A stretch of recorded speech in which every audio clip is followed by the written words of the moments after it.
Today we will be discussing on block 2, that is human resource management. I'll be taking 2 units for today's session, that is staff development of unit 5, and unit 6 is staff motivation and rewards. After completing staff development, that is unit 5, you may raise your queries on that particular unit. Then we'll proceed to the unit 6, that is staff motivation and rewards. And after completion of unit 6, you may ask your queries on unit 6. So I'll begin with the unit 5, that is staff development. And the points which we will be discussing today in this unit is what actually is staff development, the concept of staff development, the objectives, and the scope of staff development.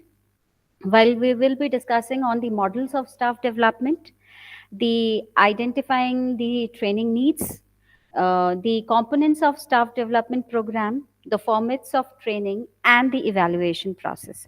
So let's begin with the staff development. Basically, it's based on the assumption that the teachers can improve the capabilities and become more efficient in what they are doing. Whatever the need is there for the training for they require, if it is provided to them, then the staff can enhance the capabilities, they can work more efficiently. For this, the staff development is right. It's the Harmond and McLaughlin observed that the staff development means providing occasions for the teachers to reflect critically on their practice. Like you can, whatever the teaching learning practices you are undertaking, you can critically reflect on it, whether you are fulfilling it on the right way or not, and to fashion new knowledge and beliefs about content, the latest knowledge, the pedagogical changes, the technological changes. You can, incorporate them into your content, the pedagogy, and then you can reflect it over to the learners. So this is the definition as given by Hammond and McLaughlin. And the second one is given by Sparks and Locks.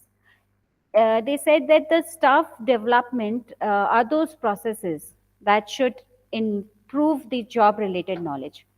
Whatever needs are there in a staff regarding the job, regarding the efficient fulfilling of the job, it might be related to the knowledge, it might be related to the skills, it might be related to the attitude of the teachers itself, and then it is reflected in the student learning. The student learning, it gets enhanced. So staff development, it refers, we might conclude that it refers to the provision of the organized training programs, which is designed for the growth of the teachers, basically in the three areas, that is uh, in the needs and the characteristics of the participant learners. The learners themselves are the teachers. The program characteristics, that includes the purpose, the structure, the content, the process, and the follow up. And the organizational characteristics, the organization that is actually contributing to the development of the staff. It might be the teaching staff, or it might be the supporting staff, the non-teaching staff. So these are the areas for which the staff development focuses on.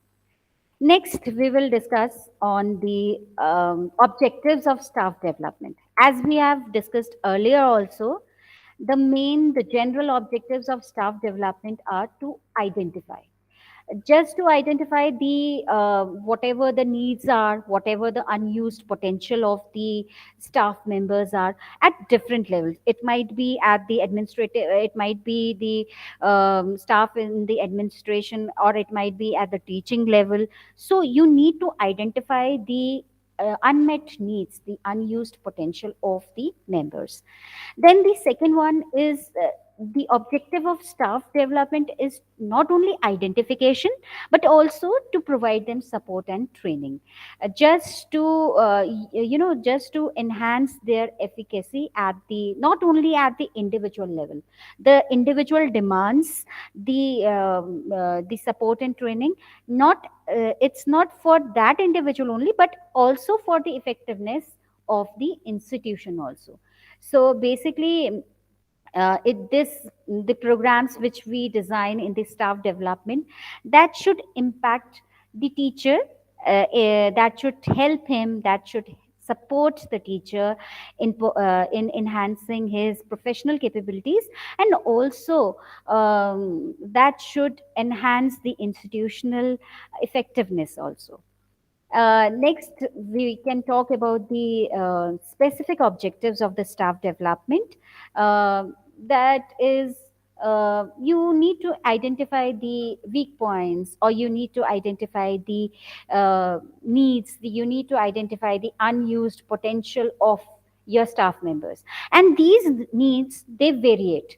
There's needs of the staff, the teachers, those who are working in the teaching, they are in the teaching jobs, their needs are different from the needs of the administrative staff.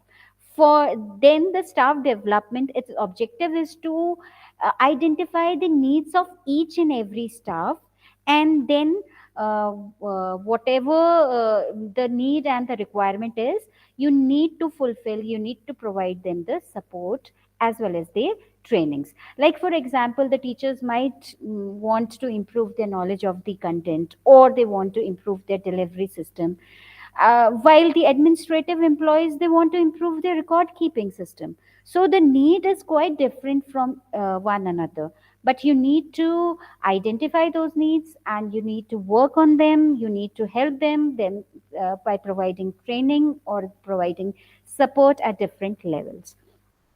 Second is, you need to plan what needs are there, what are the unused potential, what are their requirements. You need to plan the training programs with the expert, and that too, it might be at the institutional level itself.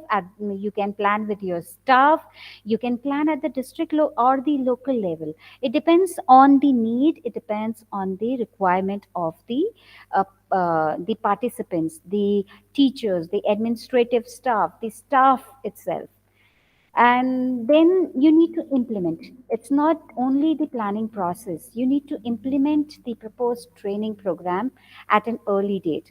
It might be it is recommended, or it is good if you plan to implement during the school hours. You need not disturb the other working hours, so you need to go for the implementation process also.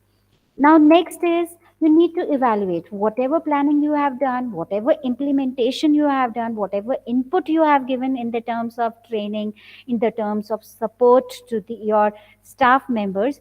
You need to, lastly, you need to evaluate the impact of such training on the trainees, and that might be done at different intervals. It might be done during immediately after the training, or you might need to evaluate the impact maybe after 15 days, or maybe a month, or another gap. You need to decide on when you want to evaluate, but these are certain objectives which you need to fulfill for the staff development. Now we will discuss on the scope of staff development. When we talk about the scope, basically we are dealing with the adults. Whosoever is working in our organization is an adult. The teaching staff, the non-teaching staff, the administration staff, they are all adults. So basically, we are working for the staff development, basically for the adult learning, the adults we are dealing with. We are not here, we are not concerned with the students. We are here concerned with the adults who are working in our institution. So basically, teachers, they are adults themselves, and we need to utilize the principles of adult learning. um, Adults are basically ongoing learners. Like today, I am a learner. I am learning with the interaction with the presentation itself. I'm learning with your queries, and you might be learning with all the presentation and all the teaching learning process which you are going through. So adults are ongoing learners. It's not that we are just learning in the classroom. We are learning throughout our lives, and this has to be this is the basis for the staff development. And adults, we as adults, we exhibit a variety of learning styles, and there is no right way of learning. We might learn, might get an idea through reading a book, through reading a magazine, or through just scrolling down the Google itself. We might get an idea while talking to our fellow teacher, or we might get an idea while talking or listening to an seminar. So we have a different learning style. The adult learner is a person with a sense of self. We have all our experiences. We have our life experiences. We have personal experiences. We have professional experiences, and these form a basis for the new learning itself. Now, when we talk about the adult learners, we are in the different stages of development. Might be a teacher who is a new teacher, that is a professional, that affects their learning also. You might have an experienced teacher. He has his own experiences of his profession. So the adult learners are in different stages of life. So these stages of life, they affect the learning of the learners. Now, when we talk about the adult learner has the capacity to control what it is learned. He knows what to select. You also, whatever, whenever you are listening to our presentation, you know what information to be learned, and you know how to decide how to use it. The control, it operates at the conscious as well as the unconscious level. We know what to grasp and what to leave out. So basically, the learner has a control on what it is learned. The adults tend to be problem centered, then just being the subject centered. They know where to apply in the transactions, where whatever the content you have learned, you just don't know the theoretical aspects of it, but you know where you can practically apply it. And the adult learners, they learn their best because they are learning in a non-threatening environment. These environments are based on trust and mutual respect. We Whatever we are teaching through this presentation, I do trust that the learners might be grasping a lot from this presentation, and they might raise their queries if they have so the adult learners have their learning, they have their best learning environments. Then the optimal role of an adult learner in a learning situation is just self-directed, self-motivated. You people, you have taken this program, which is initiated by IGNU, and it's all, nobody has forced or nobody has made a compulsion for on you to enroll yourself for this program. But this is because you are self-motivated, you are self-directed, you are the manager of your personal learning. It's just because you have taken this program. So the adult learner is self-directed. You need not provide him the other motivation, the external motivations. He is, internally he is motivated. Moreover, when we talk about the new learning, whenever a new learning happens, the adult learner has, the skill, the capacity to reflect the new learning, and also has the capacity to facilitate and integrate whatever new learning is there, and that too in a new knowledge and skills. So an adult learner has such potentialities. He has uh, the certain characteristics which we need to take into account when we are going for a staff development program. Now, next, the adult learner, he has a continued learning, and he it's based on receiving the satisfaction. you know um, uh, when an individual is satisfied with what learning he is getting, he continues with the learning aspect, and that is reflected in the learner goals itself. Now, when we talk about the scope of staff development, um, there are certain benefits. The staff development programs, there is a information transfer. The participants, they get a new knowledge about the new approaches, the techniques, the requirements are there. Then there is a skill acquisitions. The participants are taught how they will teach in a different manner. They know how to deal with a activity or in a different they acquire the skills that is required in that particular domain. And lastly, there is a behavioral change.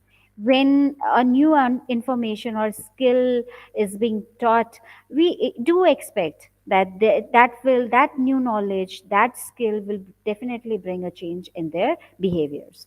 Now, when we discuss about the staff development programs, there are different teachers. The teachers, they are interested into such programs for different reasons. Firstly, they might be for a personal or professional development. As we have discussed earlier also, we are dealing with the adults, they are self directed. As you are enrolled into this program, this is self directed approach.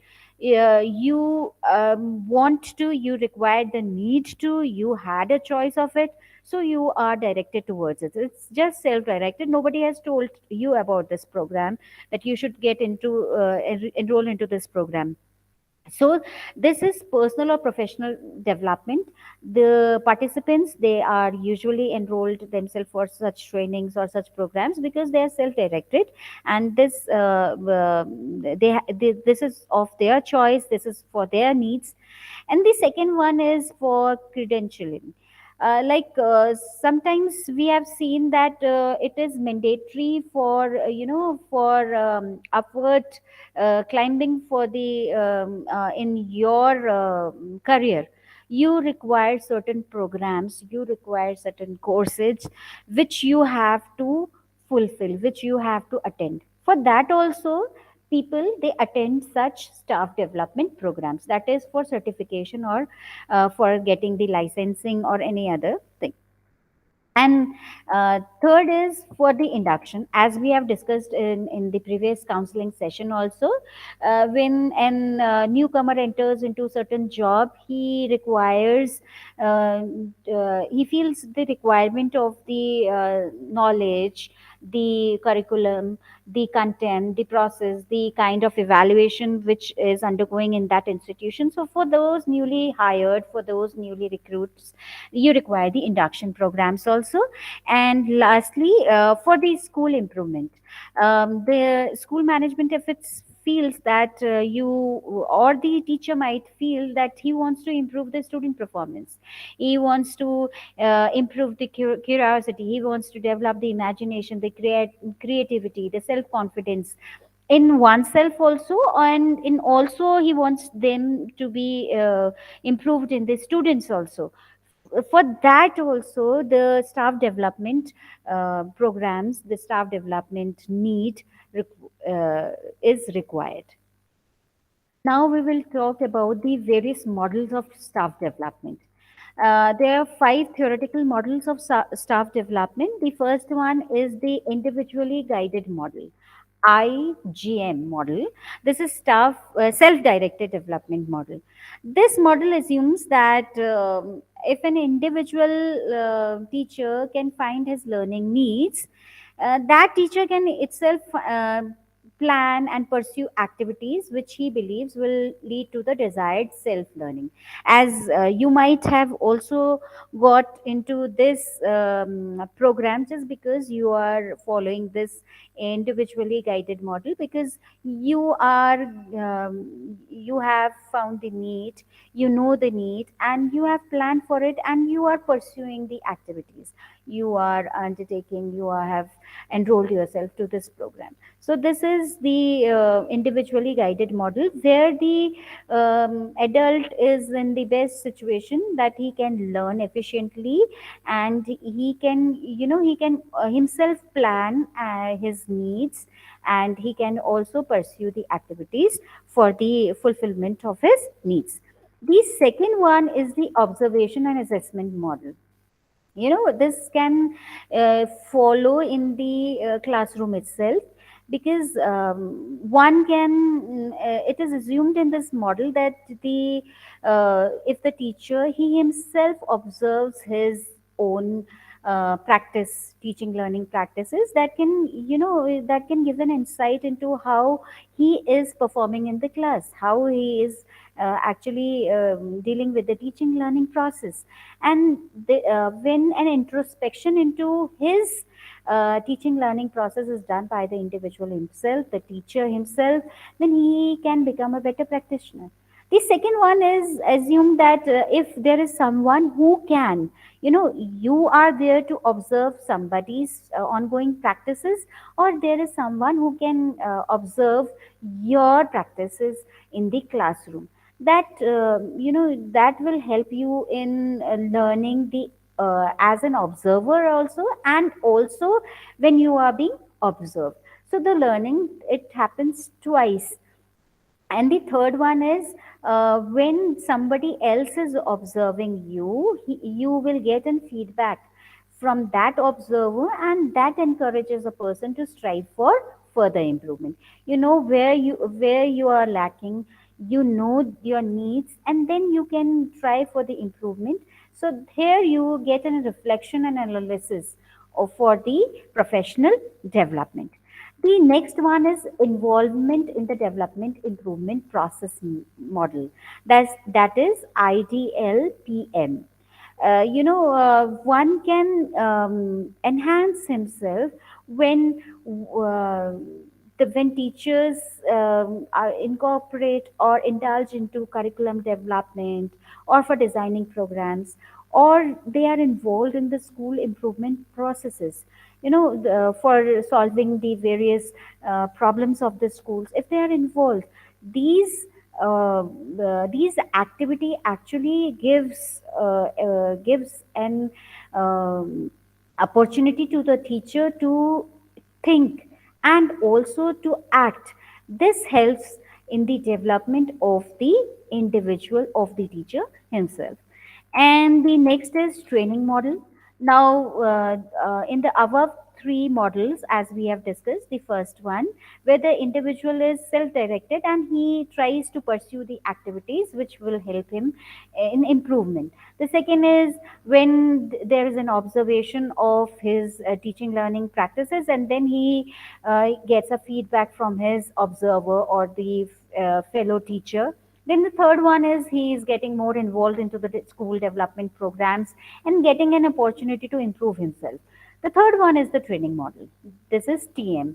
This model assumes that certain behaviors and techniques can be replicated in the classroom when there is a training regarding certain skills or regarding the content which the teacher requires. The last is the inquiry model. It assumes that the teacher are very intelligent, and they have a vast knowledge, they have a vast experience, and they have their skills also. So they can easily identify their areas of interest. They can collect data in it, and they can analyze and interpret these data, and they can, whatever the findings are, they can apply those findings into their practices, and they can make their own improvement. So this is inquiry model, where the teacher is himself uh, uh, identifying and collecting all the data and interpreting these data and applying the findings to their practices, and thus making their improvements. Now, next we are talking about identifying the training needs. Basically, what you can do, as we have discussed earlier in the previous units also, how we can identify the needs. Like you can construct a identification questionnaire, need identification questionnaire. You can list the areas of the staff functioning, which can act as a data for the questionnaire itself, like the knowledge of content, the pedagogy and the teaching skills, how the teacher manages the classroom, what techniques he applies, what are the disciplinary standards, what practices he takes, what are the supervisory practices and the mechanisms, what are the various methods of assessment and evaluation which the teacher is undertaking, or what is the language that is used in the interaction and the instruction processes, and the what are the fairness and equity practices that which the teacher undertakes.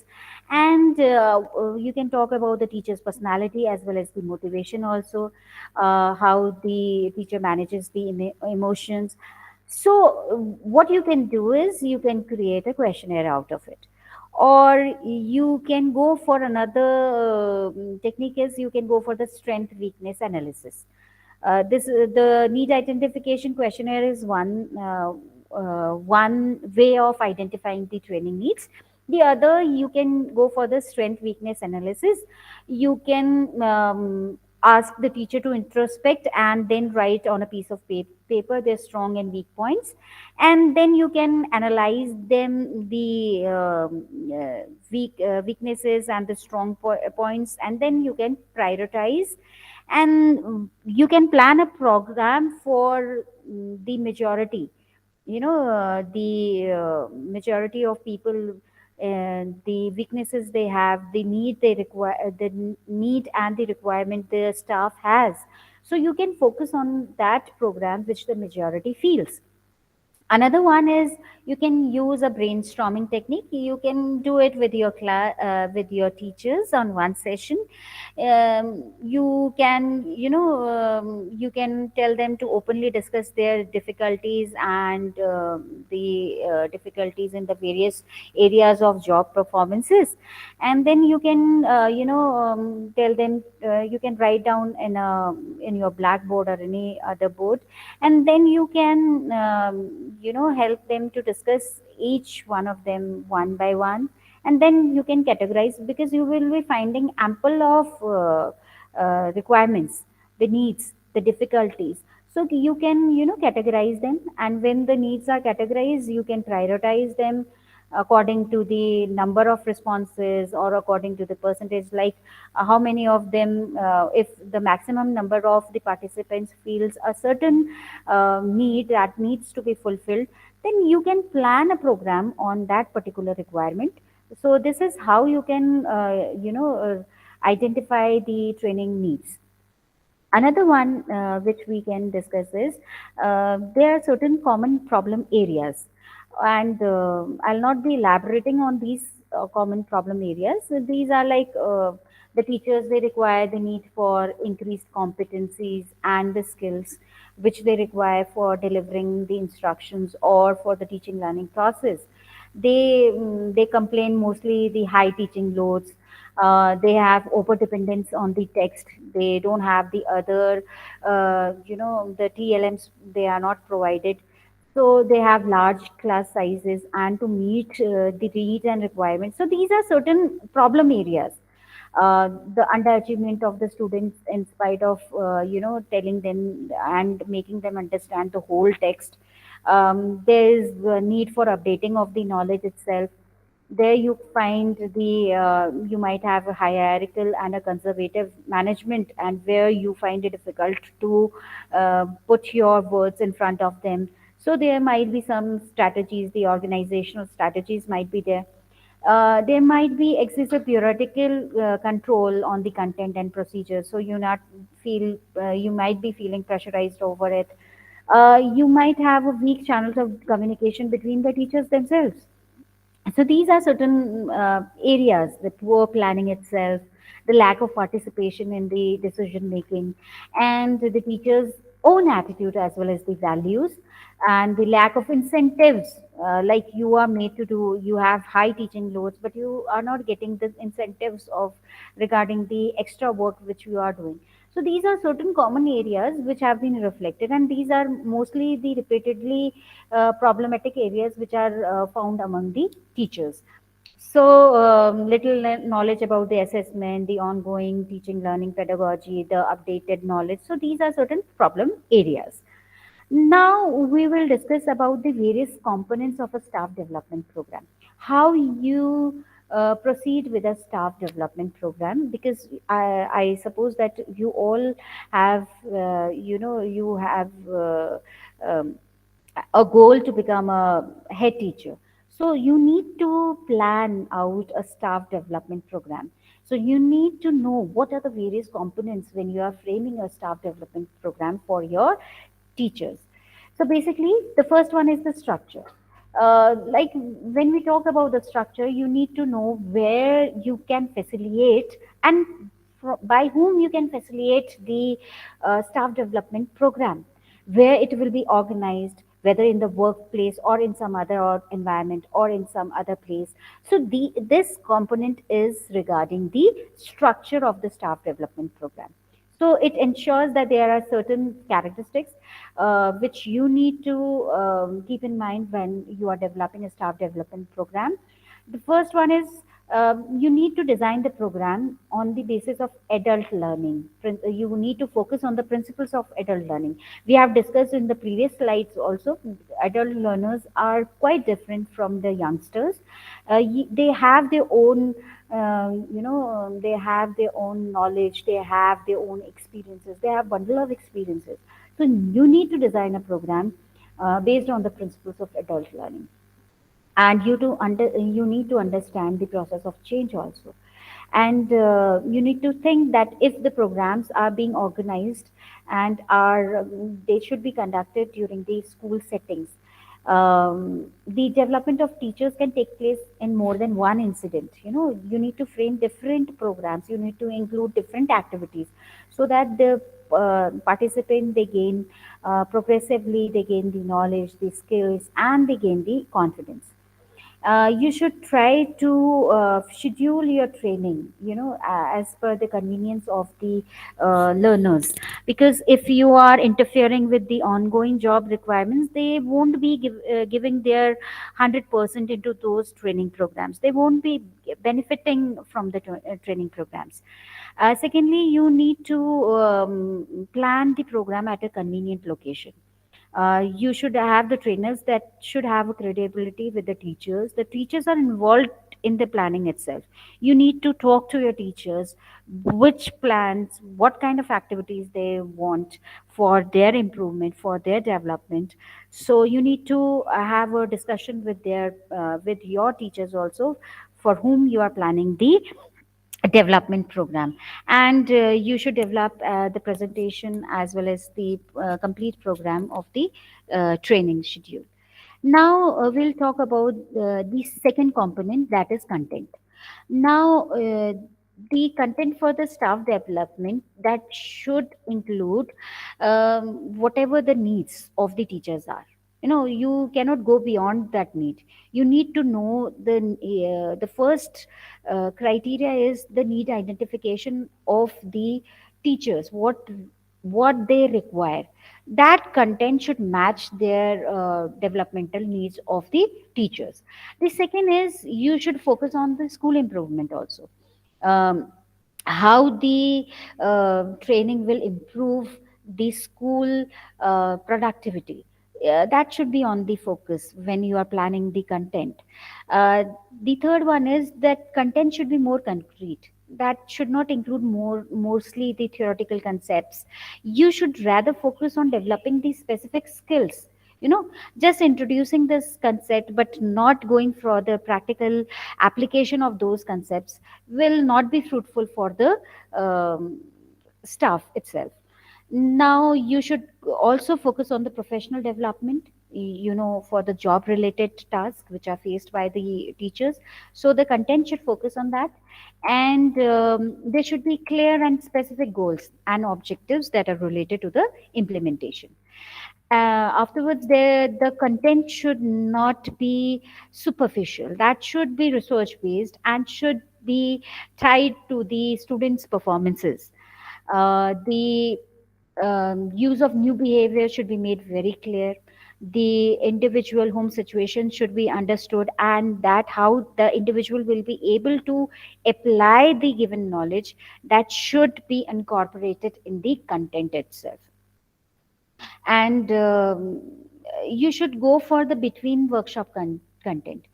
Mere giving a lecture on the content will not fulfill the development program.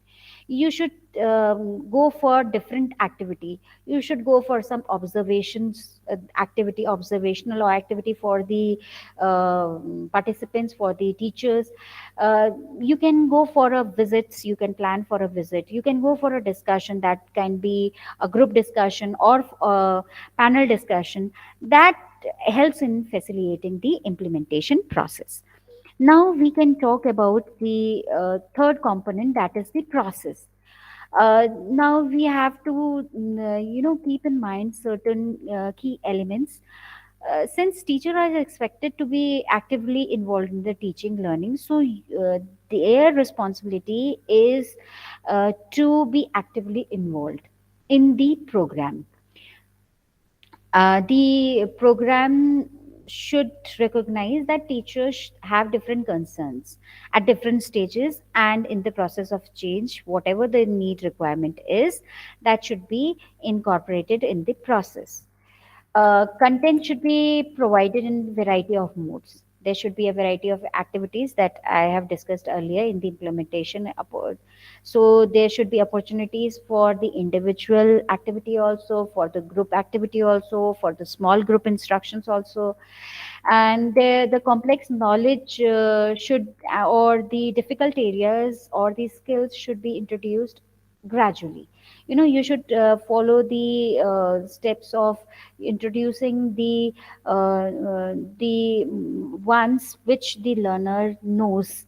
So you can start from the known to the unknown. So the complex knowledge will be introduced should be introduced gradually, so that the learner gets a time and is motivated to learn, and he gets a time to learn and practice the skill which is introduced to him. There should be a reinforcement of learning that should be there during the program and also after the program. The post program follow up should be there, and there should be opportunities where the learners should learn from their participants also, from other participants. They should learn from their teachers also, from their fellow teachers also. So the learning should be there. There should be opportunity for collegial learning, and there should be readiness activities. The student, the learners should be motivated, the teachers should be motivated to acquire the current skills. And some new material should be presented, and it should be introduced during the course of program. And there should be opportunities for teachers to practice and to do experimentation. And there should be a non-threatening situation. They should be not compelled to give a feedback or whatever they are doing. Also the environment should be non-threatening. They can give their feedbacks also if they are not able to grasp whatever it taught to them, whatever new skill is given to them.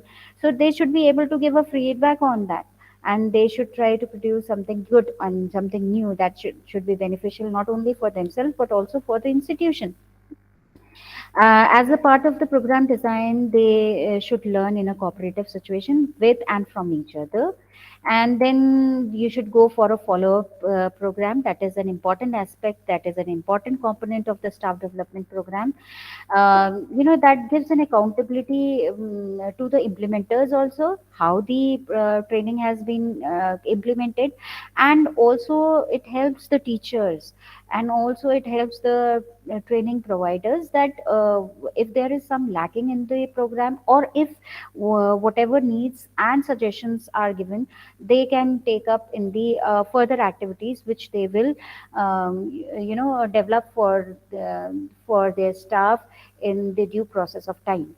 So this follow up component is an important aspect in the staff development program.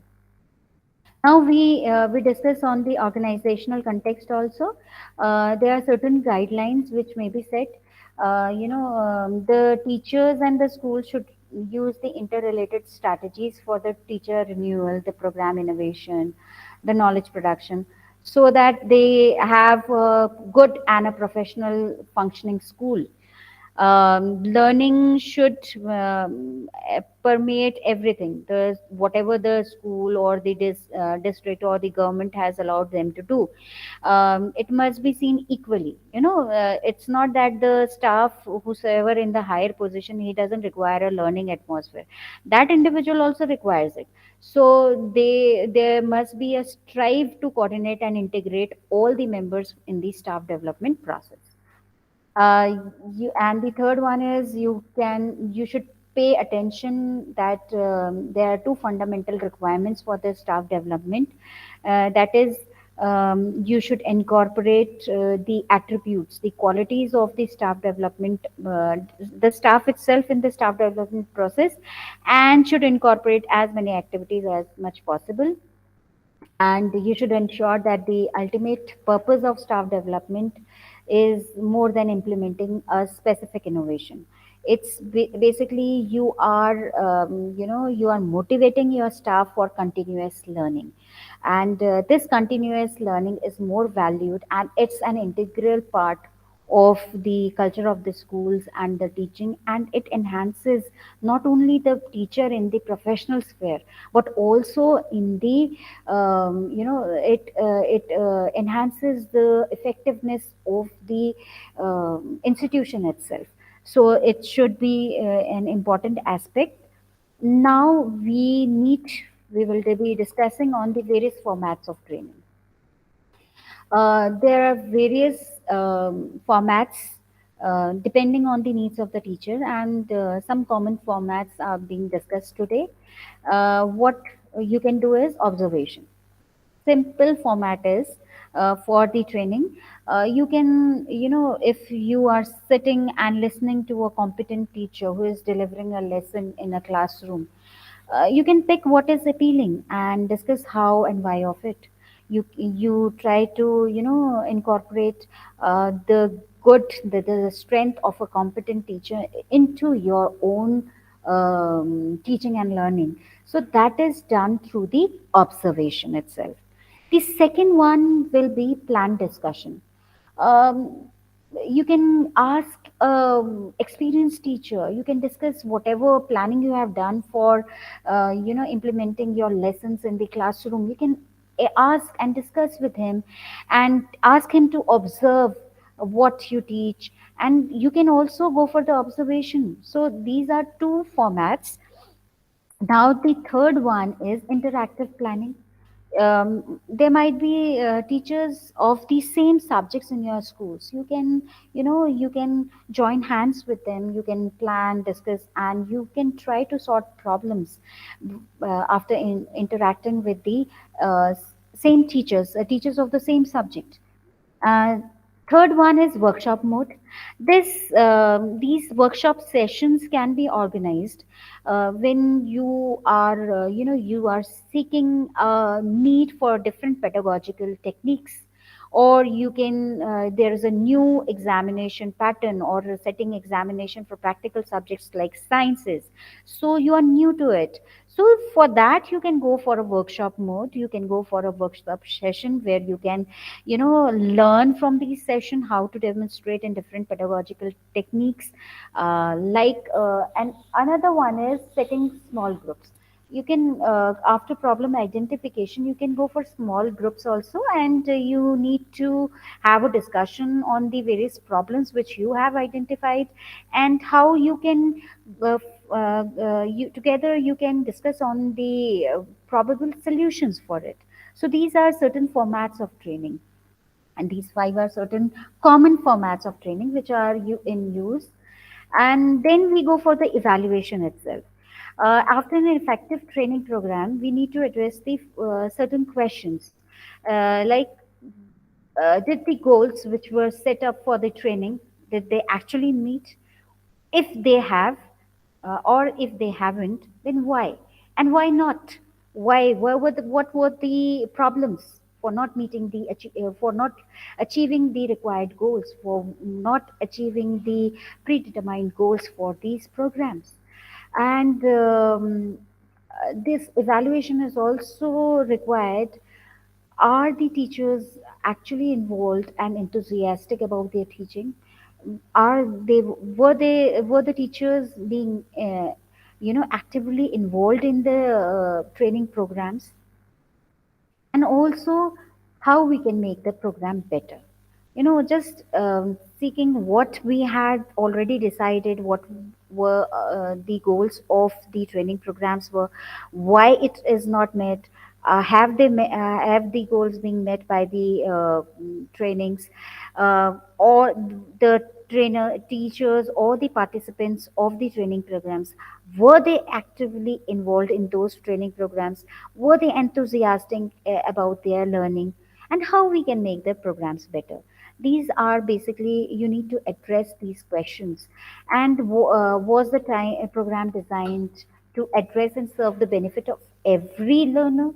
What did the teacher like the best? What did they find the best in the training program?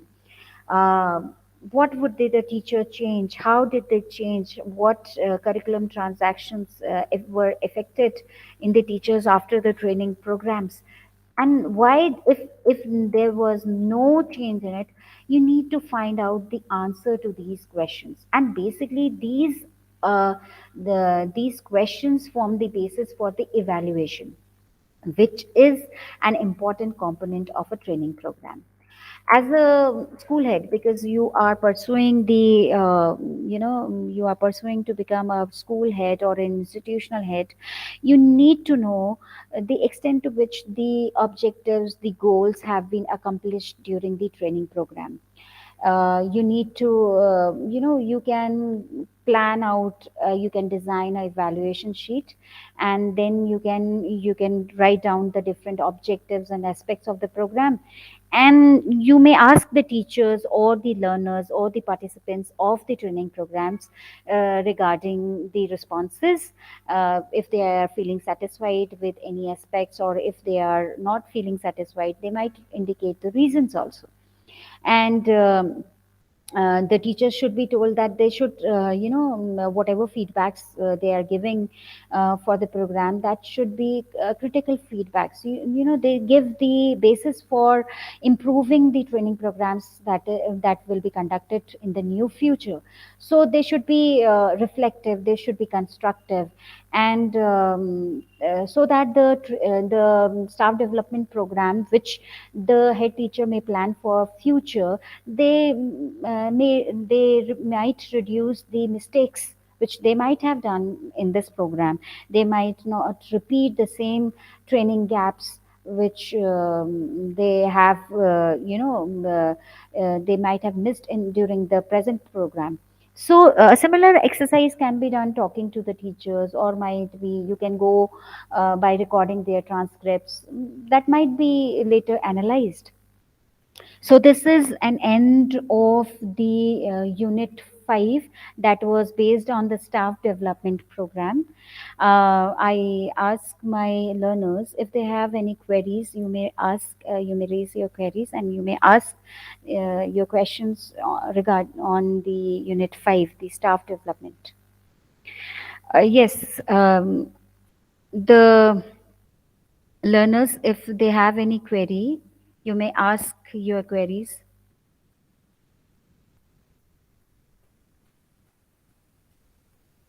If the learners have any query, you may ask.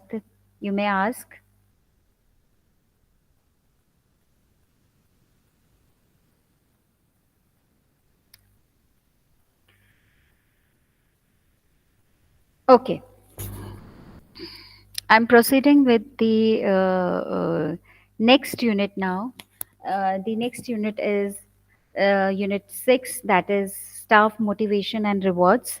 And basically, today in this unit, with the points which will be discussed is what is motivation, the various factors that will be influencing motivation. We will be discussing on the various theories and models of motivation. Um, the various theories of Maslow's hierarchy of needs, the expectancy theory, the equity theory, the job enrichment theory, Herzberg's two-factor theory, McGregor theory X and theory Y, the social cognitive theory.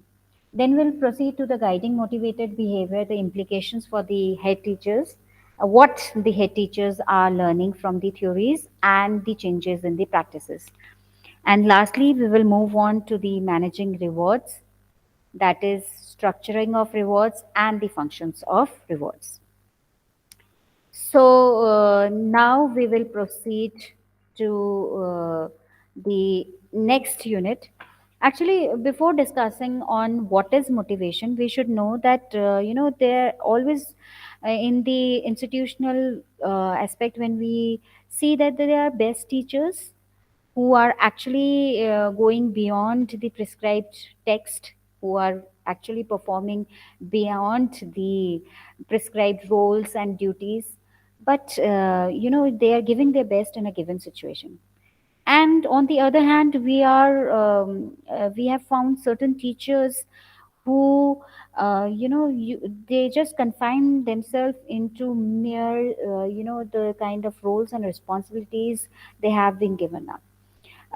They have more of such behaviors, the questioning behaviors. They are more, you know they continuously try to blame the institution, or the poor conditions of work, or the inadequate supervisions, or the absence of positive rewards, and just they lack in fulfilling the roles and responsibility in the manner which is being expected and accepted by the institution. So there might be differences. So these differences are there in the institution itself. The reason behind the kind of the practices among the teachers is just because there is a lack of motivation in the later one. So now we will discuss what exactly is motivation all about. Motivation, basically, when we talk about the term motive, it means to move. It's the drive which helps us to act, to behave, to think, to speak in a particular way. And it refers to all those factors which might increase and decrease the vigor of an individual activity. It determines the level or the degree of whatever the work or the activity the individual is into. So motivation is the key element of an individual's work, you know and it's important in the performances of any task by any person. Its chief role, the motivation helps an individual to act, to attend to the consequences, to the situations, and to the accompanying cues. So the organization should always look forward for the motivational programs, and also look forward for developing the motivation among the workers. They might be among the teachers themselves, or in the non-teaching staff also. So basically, there are three components that will of motivation that will definitely benefit the individual and the organization. Firstly, when we have a motivated staff, the motivated staff will always look for good ways, better ways of doing their job. They are not concerned about the quantity. They are more concerned about the quality. They are more productive, and they are more productive than the apathetic employees, who are just only complaining about the given situation. And mostly whatever our actions are, basically these are always related to our needs, and we need to fulfill those needs. So basically, when we are motivated, we are more looking for the ways, for better ways, actually not for the ways, but for better ways of doing our jobs. And when we talk about the educational leaders or the head of the institution, they should be aware of the reasons why staff members are behaving in a particular way. They have an advantage. Whatever challenges they are facing, they know why, the reason behind those challenges, the reason behind the problems which they are confronting. It's the motivation that is lacking among their staff members. So basically, as a head teacher, there are two misconceptions. One misconception is that you feel that people are unmotivated and little can be done about them. No, a person, when a person chooses a goal and he gives an effort to achieve those goals, he is actually motivated. So that first misconception should be removed from your mind when you are working as a head teacher. And the second misconception is that a person is directly motivated by the other. No, because that motivation, the a person is not directly motivated, he is intrinsically motivated. When a person is motivated in inside manner, then only he can perform his duties and obligations in a very productive way. Now we can talk about the various factors that can influence motivation. The first one is arousal.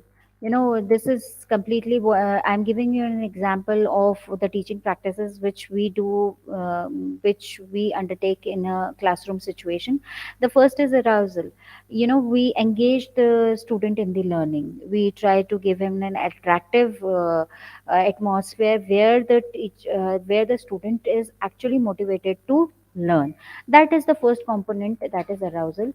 Then the second is expectancy, where the teacher, he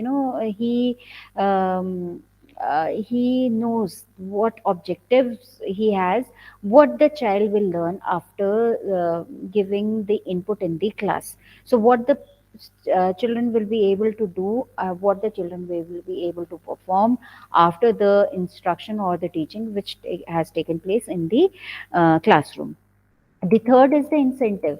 How you can encourage your students so that they can learn they can learn in a very productive manner in the forthcoming classes also. So for that for that you need to give him an incentive of reinforcement. So next is disciplinary function.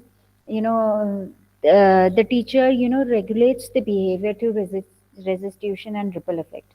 If the student is able to perform improperly, or if he is able to perform properly what was not being done by the student properly earlier, so that is resistance. And that child is able to suppress his one of his response which he had earlier made. Now he is substituting the earlier made response with another one. The ripple effect describes how, if you the child has seen that you have given a punishment, or if you have used a disciplinary technique with one of his classmates, and just by observing that, just by being a witness of that disciplinary technique, the child is able to make differences. So that disciplinary function, it also influences the motivation of the learner. The next one is the attitude. If the teacher is exposed to something which the teacher is familiar about, then he is able to use all his abilities and efforts to combine the new concepts that is provided to him. So that depends on the attitude of the individual. The next is the need. If the teacher, he feels internally, he has an internal force that is demanding the requirement of that particular training program, so that need is actually driving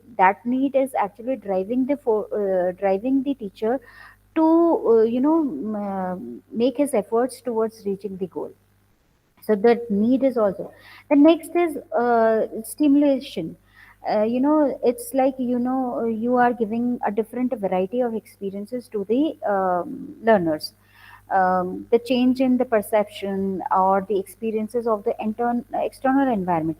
Since we have talked about the staff development program, I too have discussed in that program that you should give a variety of learning experiences to the teacher.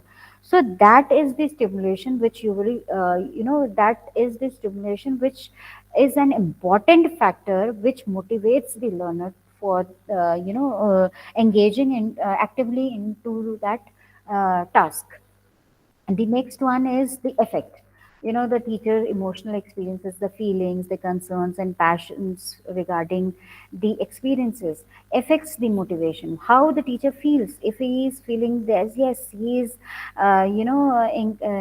he is inclined, he is more passionate, he is more concerned, then the motivation levels are higher in that individual. And lastly, it's the competence which is seen in the teacher's sense of effectively interacting with the environment. The teacher should be competent enough to actively involve in the environmental processes, in the activities that are ongoing in the environment. So he should be able to interact with it. That competency also motivates the teacher. If the teacher, he doesn't interact, he lacks that competency, that will definitely hinder his motivation. So these are certain motivational factors that these are certain factors, that forms a motivational model. So you need to know about the motivational functions of the teacher also. So these points should be taken into account, and the reinforcement which has been discussed earlier in the incentive. Now, when we talk about the various theories and models of motivation, the first one which we will be discussing today is the Maslow's hierarchy of needs. And now, this is a picture where there are, he has given a hierarchy of needs, um, by Abraham Maslow, and he was a psychologist who studied the human qualities, and there he created, in 1954, he created a hierarchy of human needs. And this he has discussed in his this theory in his book, which is named as Motivation and Personality. So basically, we start from the lower level needs, which is physiological. Then, after fulfilling when one fulfills this physiological needs, then there the need which one requires is the safety needs. Then, after safety needs, that individual demands the love and belongingness needs. Then, after fulfilling these needs of love and belongingness, he requires the esteem, self esteem needs, the confidence achievement, the respect of others, and the respect by others also. And finally, that is the self actualization needs. He claims for the morality, the creativity, the spontaneity, the problem solving, the lack of prejudices. He accepts the facts. So these are the self actualization needs. So when we talk about the lower order needs, which mainly consist of the physiological needs, that is food, water, shelter, that should be satisfied first. Then the second rank represent the stability and the financial security, the safety needs. When these needs are involved in avoiding danger and securing safety. Many of the teachers, they have entered into the teaching profession because they are getting a stable job, and the educational managers should dominate these should not dominate these needs and must not ignore the needs of the staff. And the second, when we talk of at the middle ladder, we talk about the fulfilling of the basic needs, and then we proceed towards the emotional needs, the love and belonging needs, the group team and personal relationship that is built in the school itself. So school environment, that plays a very important part in the step in this hierarchy. It's the love. If the staff needs are not fulfilled, the staff is not getting the belongingness in the institution itself, then definitely there will be excessive sick leaves, and they will have a low interest in the commitment towards the institution. And finally, when we talk about the higher order of the hierarchy of needs, The two highest level relate to the need for self-esteem and the respect, the recognition, the approval from the others. Looking at the promotion aspects also, looking at the positions also, looking at the responsibilities also, at least they must get the appreciation of the work that are important and which they have fulfilled during the course of time. So the individual member staff have the desire to achieve their full capacity, and they might be discontented. They might be, disheartened if their talent and potential are not recognized. They are not given the appreciation of their work. So, in order to maximum utilization of the available resources, especially of the human resources, you need to ensure that their participation should be maximized, and you need to make the available skills and utilize the available skills, and also you should go for higher level of motivation. So they should be recognized, they should be, they should be feel contented, their potential should be recognized, their talent should be recognized. So the second one in this is the expectancy theory. The expectancy theory, this is most of the influential of all the theories, because the staff tends to be motivated when, they feel confident. This is what it is expected, but from a job or from a position in which a person is, performing his duties. They are actually confident when they have a higher level of performance, if they want to achieve a higher level of performance. They are also, what they expect is they will be receiving rewards, they will be receiving appreciation if they will perform well. So the attraction of rewards is high in this expectancy theory. It might not be monetary, it might be, psychological also. They will be fairly rewarded by comparison with other people around them. If they will be performing well, they will be doing better, then they will be getting good rewards. This is all given in the expectancy theory, and they would be able to perform their job, they would be able to strive in their job. If there is an anticipated reward, mean they know that they will be getting a reward, and that might be a promotion, that might be a reward and or an award if it is given to them. That is included in the expectancy theory. Now the second is equity theory. Teachers are mostly dissatisfied if they are not compensated with their efforts and their accomplishment. If there is a, demarcation, if there is a, uh, mm, not equity and equality, regardless of the gender, of whatever gender they are.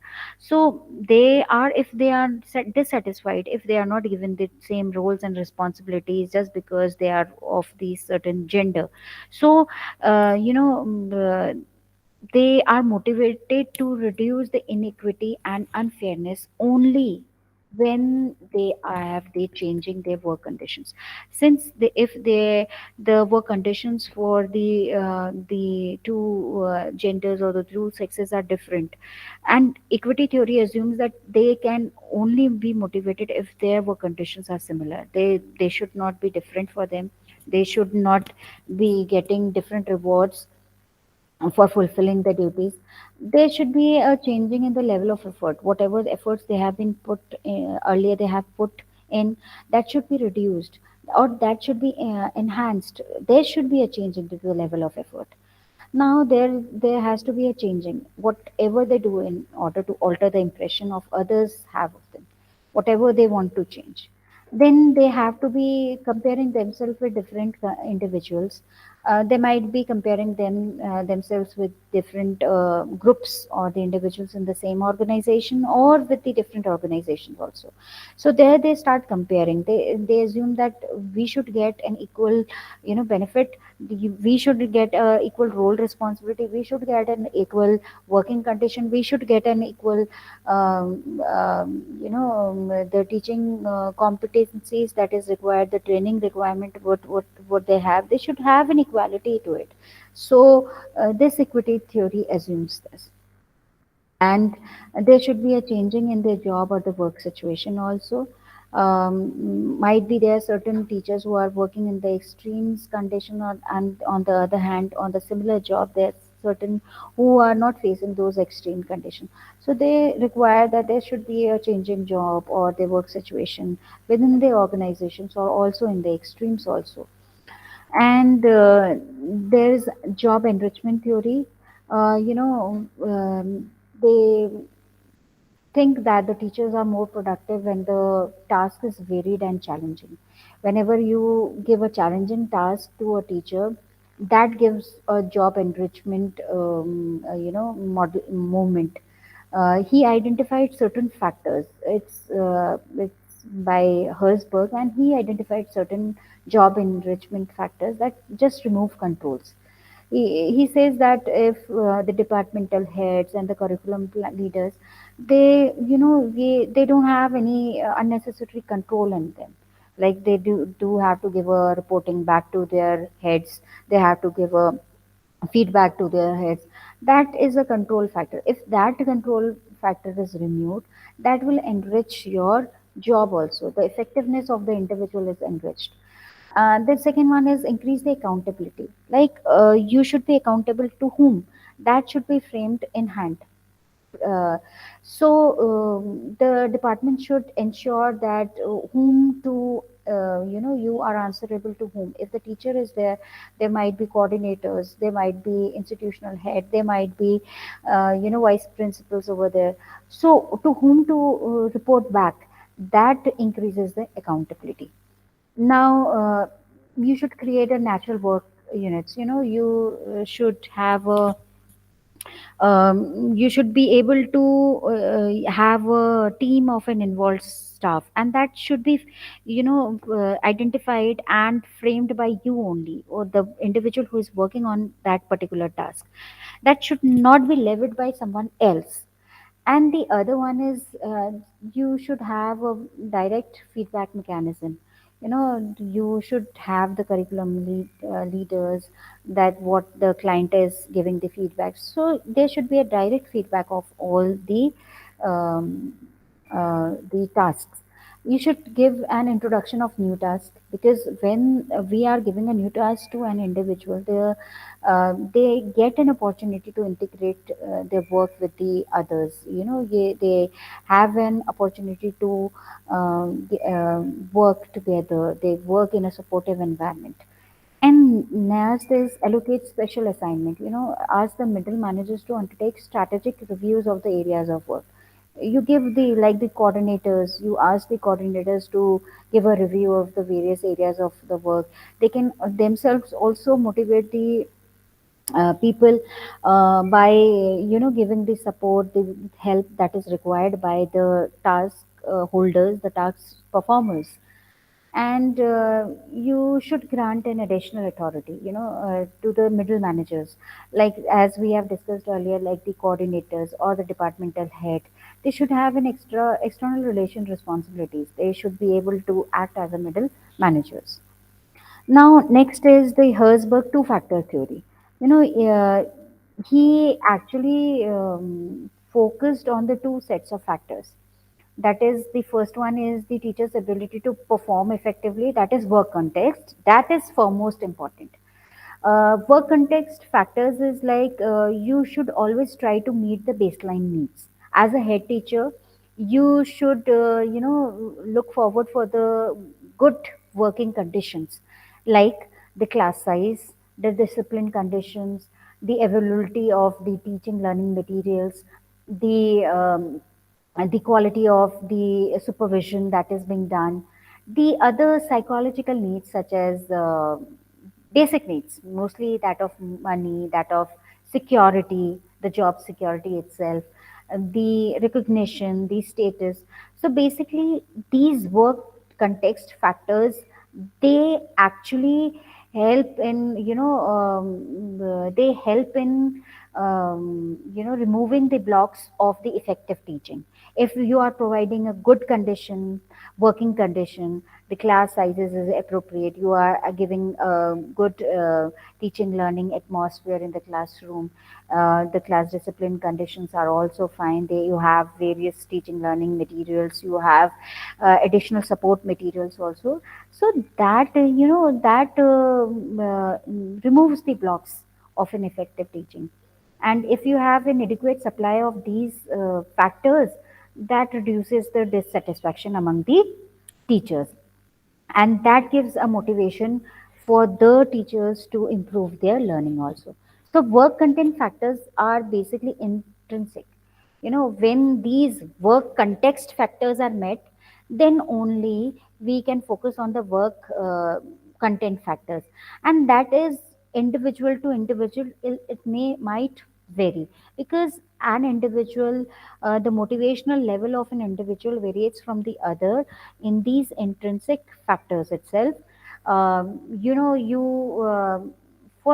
for improving, you for improving the work content factors, you need to give the teachers some opportunities for professional development, like recognition, give them challenging work, you increase the responsibilities and empower them and give them the authorities of doing their work properly. So the Herzberg theory, two-factor theory, mainly focuses on the work context factor and the work content factors. Now we will discuss about McGregor's theory X and theory Y. Actually, these are two conflicting views in these two theories. The first one, the theory X, it emphasizes on the strong direction, control, um, and it supports its theory X by because work is, inherently distasteful to most people.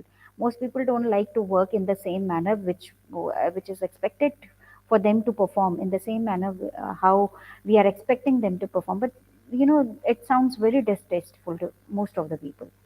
And according to theory X, these people, these average employees, they should be closely controlled, and they need to be, whatever the uh, he has, used the wrongly word, he has used the threatened with punishment and all, but they have to be, have to be kept in a close check. And security is also important to the average employee who has a little ambition or creativity. So you need to have,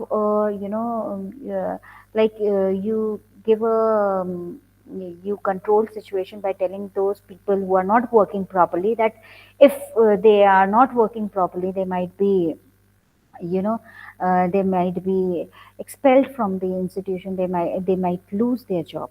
So theory X plays on, the strong emphasis on the control and directions, while theory Y, it supports that the committed employees will definitely work to be more closely, positively to organize and the organizational growth. And there should be a personal control on the work activities. They should not be fully controlled. Theory Y, it demands this, while on the other hand, theory X, it demands the other factors. The ability to exercise imagination, the ingenuity, the creativity in solving the problems of the institutional, the organization, should be distributed to the very various talented, and it should not be confined to the managerial level. The work should be distributed evenly to all the people working in that organization. And theory Y also demands that the motivation, it occurs at the social as well as the psychological and the self-realizational levels, not only at the physiological and the security level. So when we talk about the Maslow hierarchy of needs, the theory X, if I'll confine to it, the theory X, it mainly focuses on the lower level of needs as given by Maslow, and McGregor theory Y, it demands the higher level of needs, the social, the psychological, and the self-realizational needs. So basically, this theory X and Y, um, they are used. The McGregor theory X and Y are used, and when we are using theory Y, definitely the employee isn't real asset. You have more positive concepts of theory Y. The staff members, they are always viewing viewing themselves as having a capacity for growth and development. The employees are themselves creative. They are willingly accepting responsibilities, and there will be some hostile or irresponsible staff. But these are always in a minority. But most of the staff members, if we see to the positive aspects of theory Y, then they are expecting that each employee is a real asset.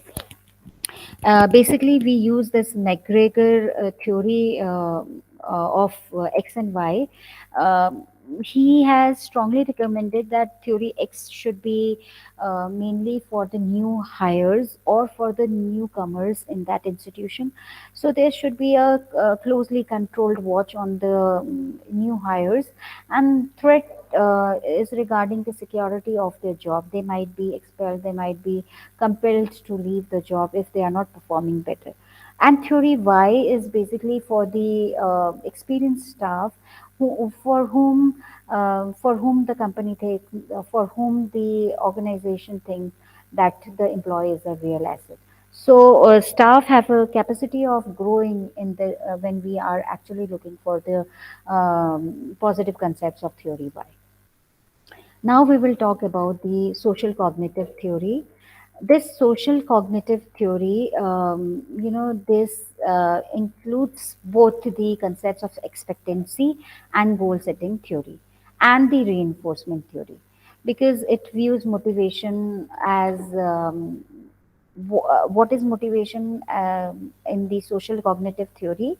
It thinks that the person expectations is actually goal setting. Whatever goals you have set for your given job or your performances is actually determined by the person's expectation and also by the process of self recognition, self recognition and self regulation. Secondly, the people, they develop the efficacy expectation, one's ability to perform behavior successfully, and also the perceptions of the relationships, which has been between the engaging in behavior and achieving outcomes. So, social cognitive theory depends on these. And additionally, it argues a critical element of motivation that lies in the ability of the people to self reinforce. The reinforcement is not from an outward exposition, but it is self reinforcement. The individuals are self reinforced in the manner.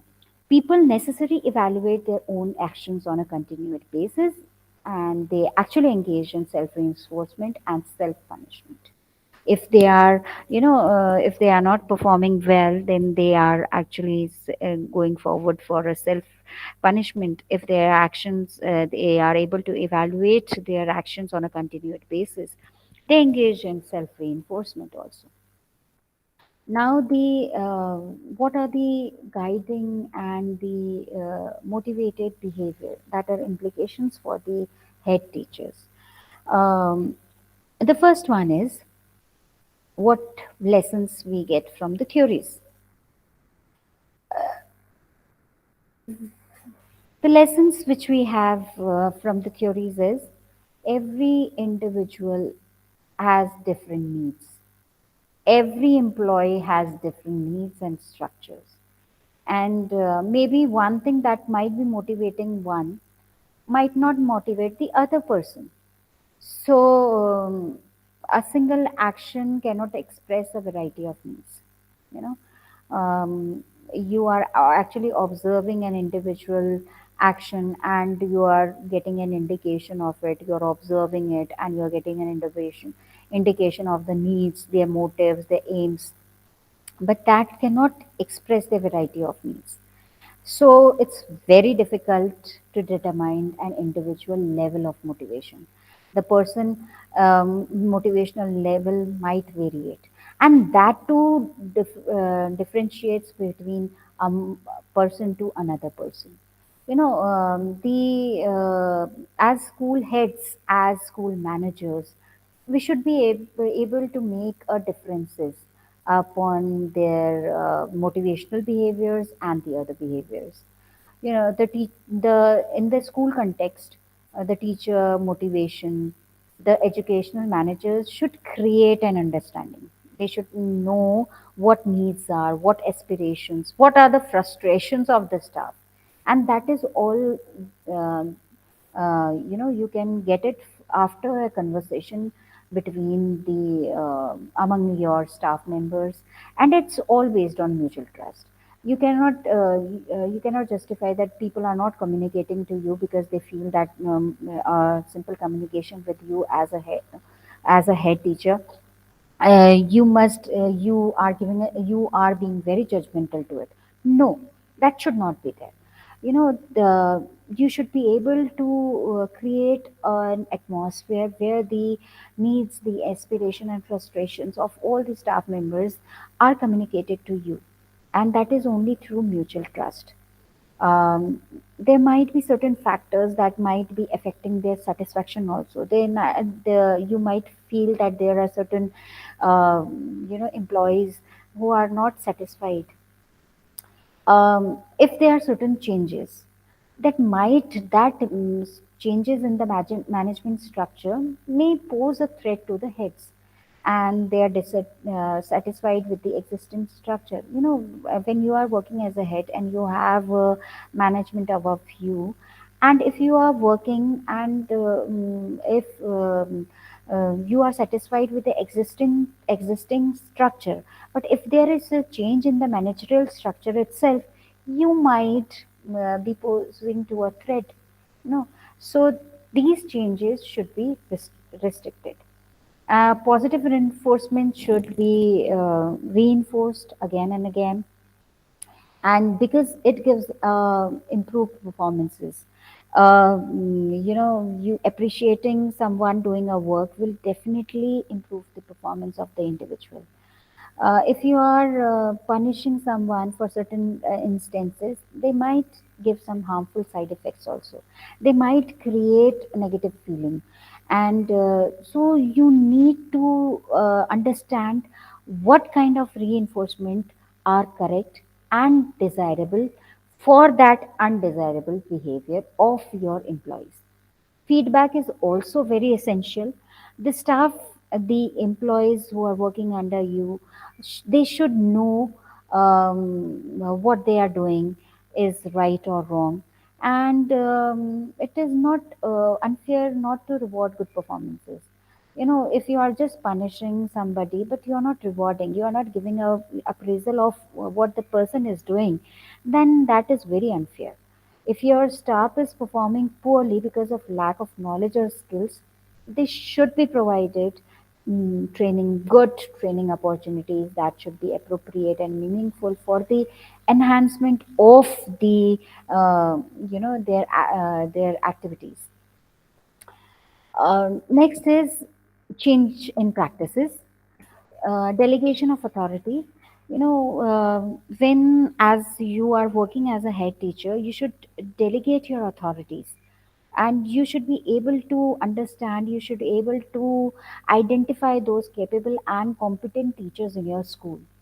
And because when you are delegating your authorities to those competent teachers, those capable teachers, these teachers will feel motivated, they will feel empowered, and you are actually developing them without any efforts. Just delegating the authority will help them in making the taking the necessary decision. They will be more decisive. They will have the leadership quality imbibed in them. So as a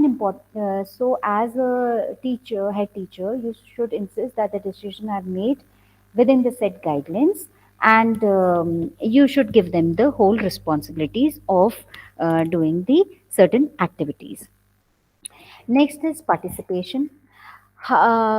What you can do as a head of the institution, you know that when one actually participates in the functioning of the organization, it actually enhances the self esteem of that individual.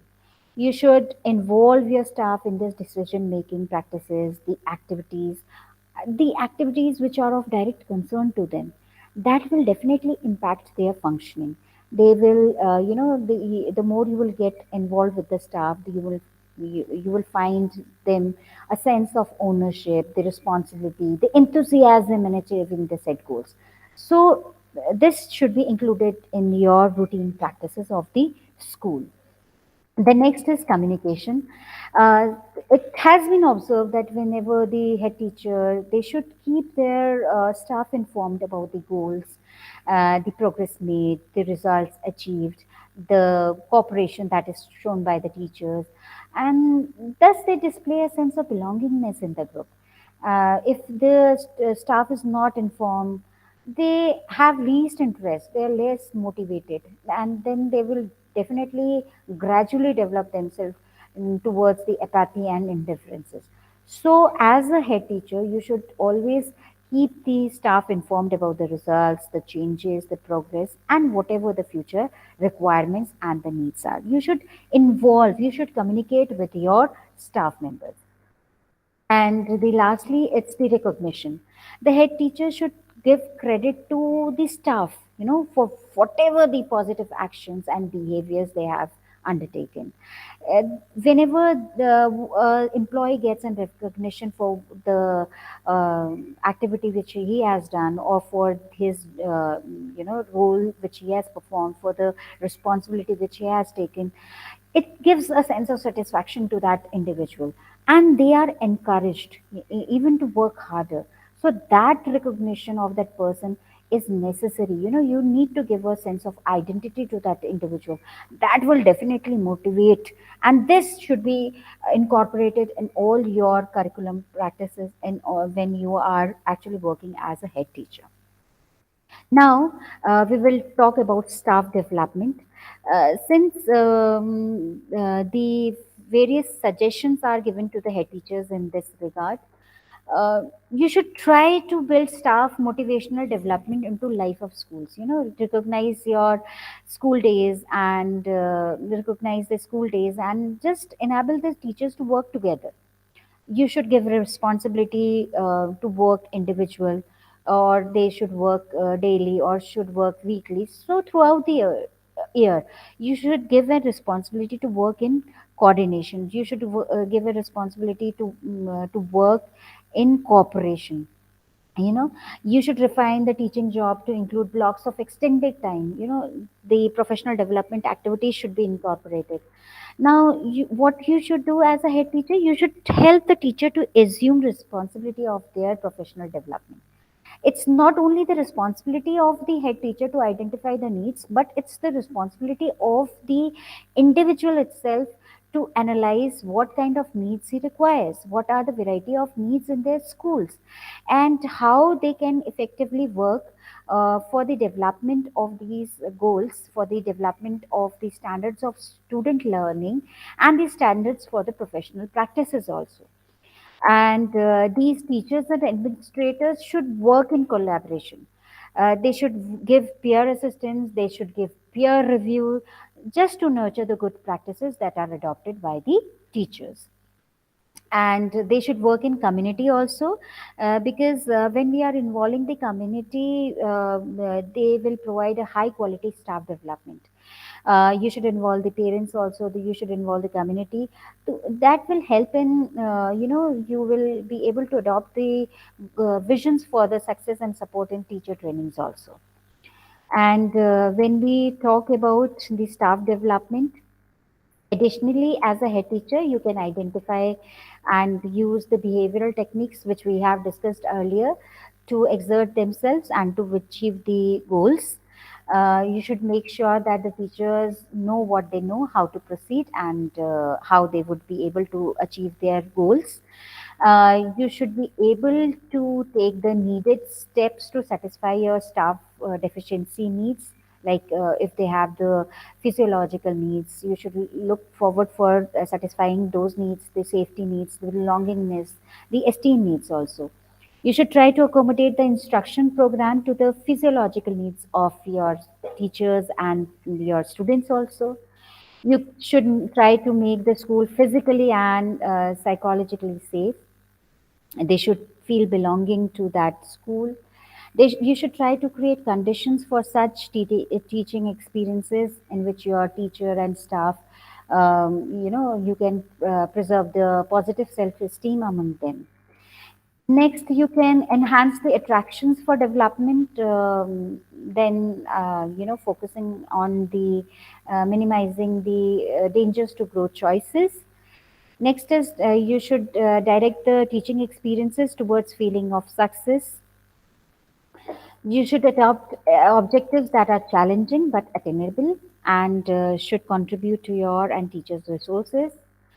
You should provide the knowledge of results of the program to teachers by giving them positive feedback, or you also need to encourage teacher to develop the achievement motivation training techniques for the development of needed achievement. You should try to make motivational program interesting by emphasizing activities. We have discussed earlier also, and you should incorporate various activities like investigation, adventure, social interaction, and lastly, you should introspect also. A head teacher should introspect and also reflect on one's attitude. You should introspect your own behavior and to your own personal problems. And if they are affecting your staff needs and problems, that are affecting the perception of your staff needs and problems, you need to work on them. So introspection of the staff, of the head teacher, is an important task. And you might feel very challenging, challenges in your leadership role also. When you are trying to develop the ability of your staff, you need to introspect your own abilities also. And lastly, managing rewards. When as a teacher, you want that your teacher should be motivated. You can help your teachers to experience job satisfaction, because basically the teacher's performance is mostly influenced by instinctive motivation that is within the person itself. The person is self-sustained. Next, the other kind is extrinsic motivation. You can give rewards, you can give incentives, or you might can appreciate an individual linked to the goal achievement. Or if you are depriving all of these, then you might result in a failure of it. Teachers are more motivated by intrinsic than by extrinsic rewards, as we have discussed earlier also. They perceive their needs and they measure their job satisfaction by when they are given an opportunity in the decision making. They have they are making the use of their valued skills, they have the freedom, they have the independence, they have the challenges also, they have the expression of creativity, their support for work, their opportunity for learning also. And when we are using the external motivators, they might be in the form of cash incentives or rewards. This is not an usual practice as such, because when we are looking forward for extensive motivation, that might be through the appreciations that are given by the head teachers to the employees. And lastly, when we are structuring rewards, The arrangement can be of three five types. The first one is competitive. When we are following the competitive reward structures, we are actually focusing on the ability as the primary basis for motivation.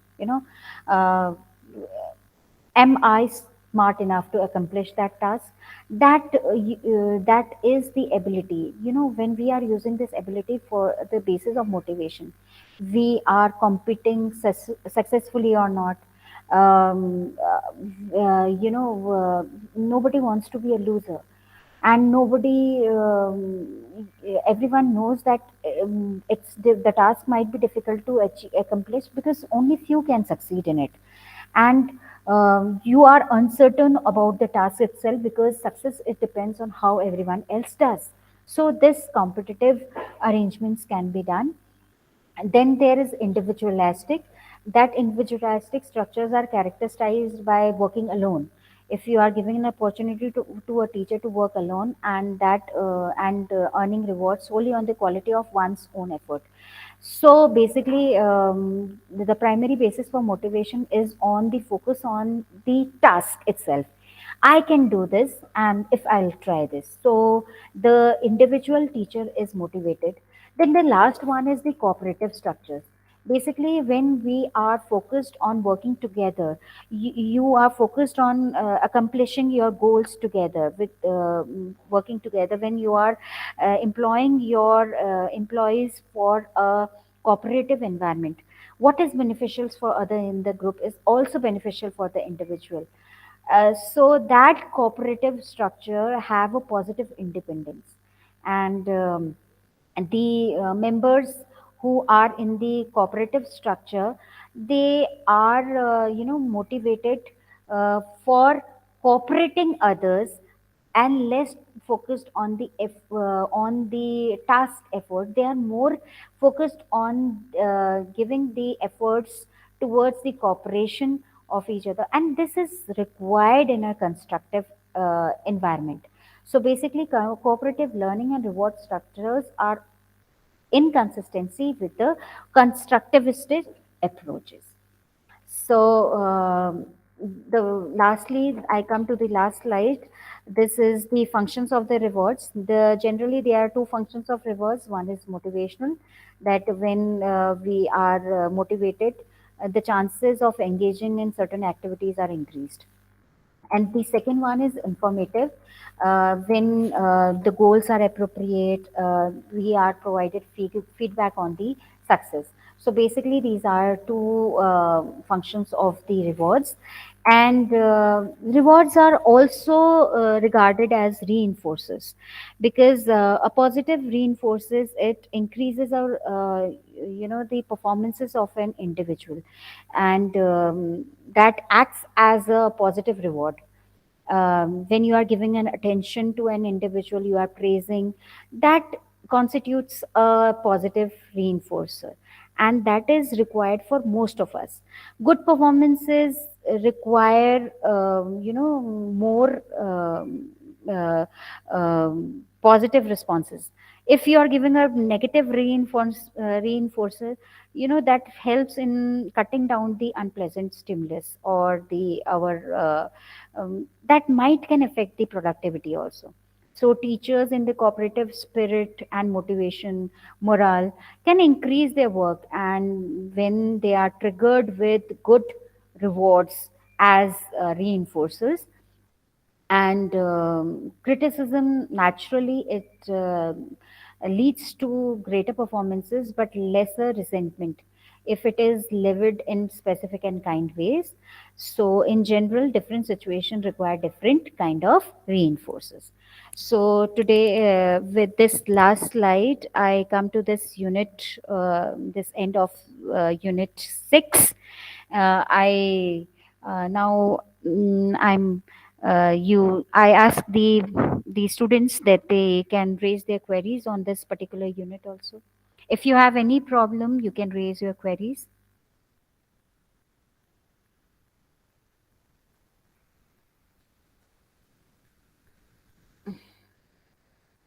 I request the students to kindly raise their queries if they have.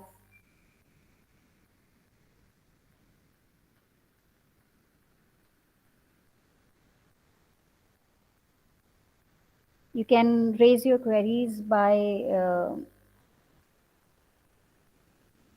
you can raise your queries.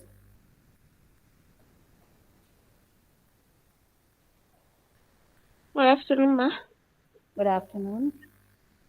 Ma, it's not a query, it's just an observation. Hello. Hello. Yes. Uh, I said yes. it's not a query, it's just an observation. Okay. Ma, please, when the lectures is on, seeing you in the screen usually make it live for us. So we need to be seeing you on the screen. As for today, we have not seen you even once. Okay. Actually,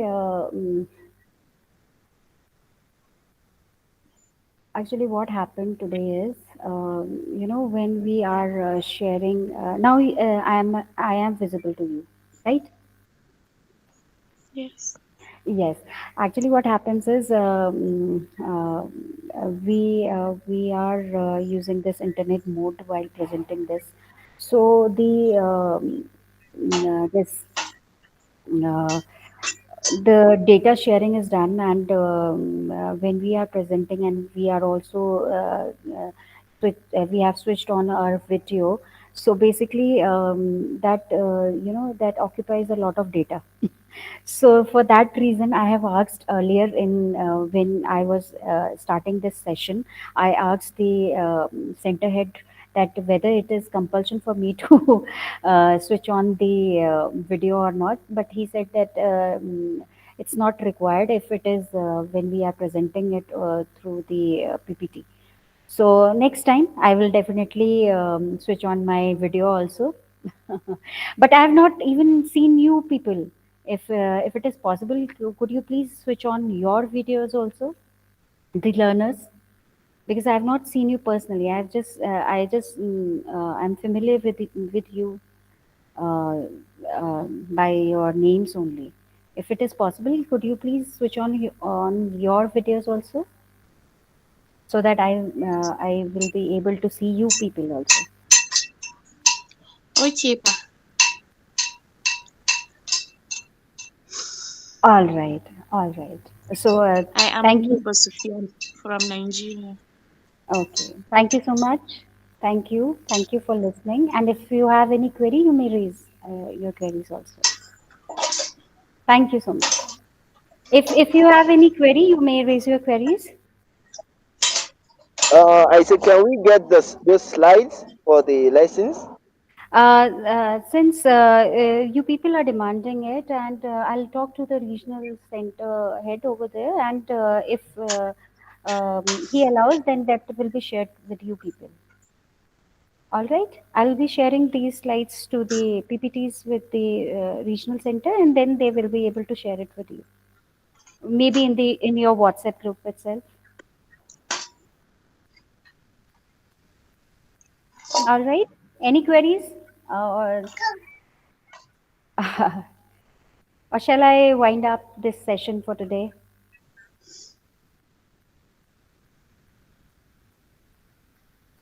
All right. I think there are no queries. Thank you so much for listening. If you have any query, you may raise your queries in the next session also. So today I'm ending this session. I hope, I think the Jagdamba sir or the Resource Center, Dehradun, is there somebody over there who is listening to it? Yes, ma'am. Shall I wind up now? Yes, ma'am. Okay, ma'am. Sir, Okay. ma'am. Thank you. Thank you so Thank, much. thank you, ma'am. Okay. Okay. Thank you. Thank you to all the learners. Thank you. Thank you.